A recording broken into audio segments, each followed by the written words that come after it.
Hey guys, welcome back to my channel. You voted it, I delivered. Mermaid Magic. Oh boy. As usual, here's the list of things I'll be talking about and my personal opinion regarding the show. But before that, make sure to click that subscribe button and like this video. If you have a favorite character, comment down below. Alright, on to the video. Let me tell you, I was not disappointed with this show, especially since Rainbow bought back its rights from Nickelodeon and it has pumped out really good content. After watching Mermaid Magic, I have hope for Winx Club reboot because Mermaid Magic had the same energy and vibe of the first 3 seasons of Winx Club, which means you're in for a hell of a ride. Mermaid Magic is a show about mermaids, go figure, who can turn into mermaids and humans back and forth. Really gives it a Sophia the First vibe. Oh my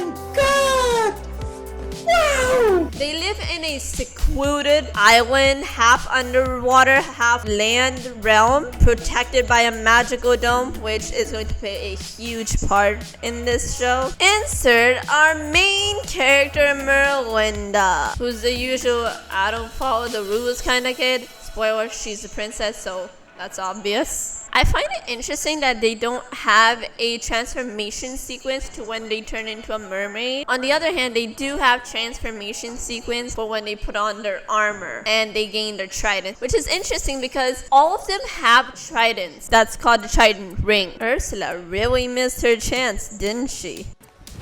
Emotional, damn it! But I'm getting ahead of myself. So we see Merlinda secretly training because, of course, protective dad doesn't want their little girl training to be a warrior and whatnot. But of course, teenagers disobey rules. Who would have thought?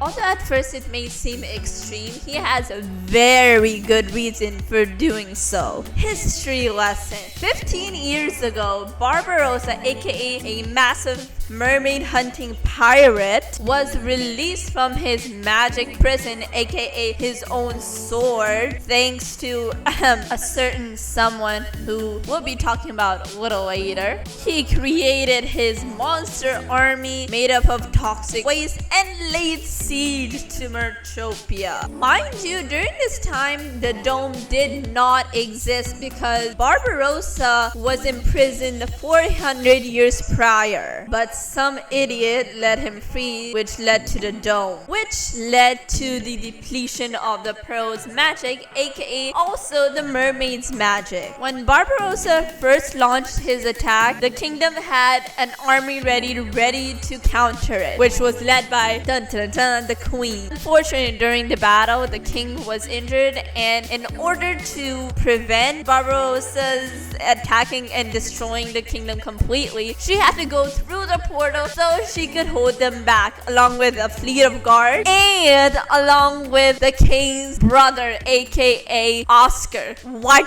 Discovery of General Oscar was the biggest twist for me. The siege, which resulted in the loss of both his wife and brother. Like, dude, what the heck? The queen had to let go of her infant daughter and her injured husband behind to fight a fleet of monsters, and then no one has heard from her since. Like, she disappeared. Everybody assumes she's dead. That's why the king doesn't lets anyone leave the kingdom, because it's been under siege for years. On top of all of that, the king is using his own life force to sustain the pearls that give them the magic to sustain the dome and their powers. Which means if he keeps doing it, he's dead. So, like, dude's been through so much. It's no wonder he wants to keep his little girl protected. It makes sense. Here's the thing though, if they do not get the pearls back, like if they do not get more pearls, the dome will disappear and the entire Barbarossa's entire army will attack and invade everything and destroy everything. Even so, he cannot sustain it completely. Even if he dies, they are not going to last. Oh my god, I feel so bad for the king. Man, I feel bad for the guy. What? So the king is literally dying, and Merlinda, of course, doesn't want that to happen. She goes off unsupervised, unattended, and sneaks through the portal and tries to find the pearls, despite having no clue how to. Okay, well, she does have some clue. She realized that her mother was the last guardian of the pearls, and she figures, why the heck not? It's not like we have any other option. I really like this part about this show is the fact that there is a time crunch and time limit, and they need to be very quick about it and find as quickly as possible. They don't have much time, unlike other shows where there's plenty of time and you can have filler episodes and there can other interactions and fun stuff. But no, they are extremely determined and zero out of focus episodes. There are no unnecessary moments, no unnecessary background introductions, nothing. Everything has a purpose in the show. Every moment, every scene has a purpose. I love it because that just makes it that you don't get bored at any point in the show. Along with Merlinda are her two best friends, Sasha and Nerissa. Nerissa. Doesn't that sound like another character we knew from Witch, aka the evil guardian? Sound familiar? If this video gets 300 likes, I will do a review video on Witch. Comment down below if you want. Nerissa is a member of the elite guard, and also one of her best friends. She's more of a serious type of character, and she's always by the books, except when it comes to Merlinda. No matter what, she'll be there to protect her. Well, not really, but you get what I mean. Hey, at least she tries. While one friend is more uptight and serious, the other one is always the more laid back and relaxed. Not to say Sasha is like way too laid back. She understands the situation. She understands the need of urgency. But she's definitely more trusting and evaluates the situation rather than rushing into danger. Basically meaning she judges after getting to know someone. Her detection of hidden villains is peak when everyone else thought that Merlinda's mother returned. She detected something was wrong with her. She was the only one who decided to investigate. Not Merlinda, not Nerissa, but Sasha, the one who's mostly all fun and games, which is way too much of a stereotype. People can be fun and laid back, but also serious. On the count of friends, well, there is a elite guard that Sasha calls Merlinda's boyfriend. Not officially, more like unofficially, but still, Alex is one of the elite guards guarding the portal. At first, I didn't really like Alex. I mean, he seemed a way too uptight of a character, and not to mention he did not do anything for like half the season up until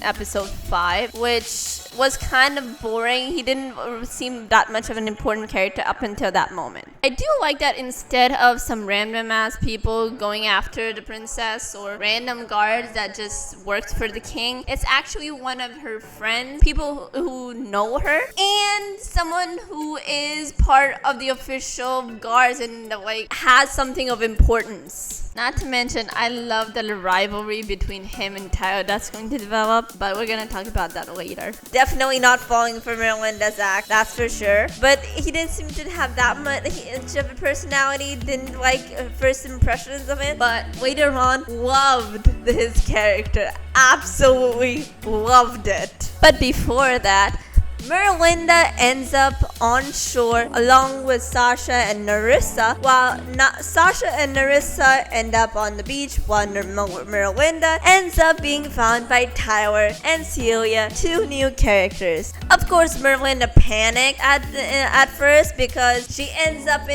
wakes up in Tyler's room, which it looks literally like a ship's deck. Who can blame her? It is covered in pirate stuff, covered in pirate banners, pirate toys, swords, etc. Like, who wouldn't be panicked at that? Especially if your worst enemies are pirates. Not to mention, it turns out they have healing powers too and can heal sea life, or rather any animal. Apparently, Tyler's totally taken back about her powers and whatnot. I mean, you go, girl. But honestly, the first look at Tyler kind of seems a bit weird. Takes a little time getting used to, but you get used to it after an episode or two. Of course, since Tyler and Celia find her as a mermaid, they already pretty much know her whole secret. And I actually really like this about the show, because usually when you meet new friends or whatnot, you first have to hide the fact that you have some secret,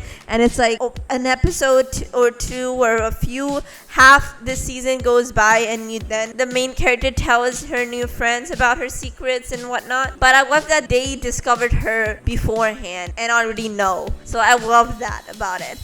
Also, we get to meet Fred's dad, who runs a ecological company, and I gotta tell you, this guy is definitely one of the bad guys. I can tell right there. You do not fool me. You do not run a super multimillionaire company and not have something shady going on. It's just not how that works. I love how the new friends and new characters have siblings, or rather any type of family relation, because most series seem to show only child families and etc. And that's kind of annoying, because most people on this planet have siblings. So I love that they are showing siblings and a friend group. It's awesome to see for once. We also get to meet this new character, Fred, who's supposed to be the genius and technical guy of the group, basically, who's going to fix their bracelets because they're broken. There's one really annoying cliche where a kid is super smart, has really great brains, and like is really talented, intellectual wise, but the parent is not. I love that in this show they show that Fred's dad and